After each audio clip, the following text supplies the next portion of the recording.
அட்டமச்சனியின் நட்டங்கள் தவிர்க்க எங்கள் வலம்புரிநாதன் வலக்கை மேலே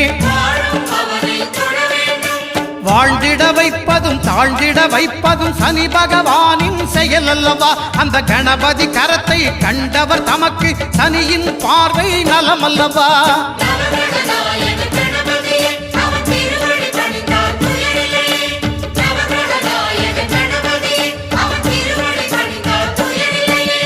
ஒன்பது கோளும் ஒன்றாய் காண அங்கு கற்பகம் என்னும் கடவுளின் மெய்யில்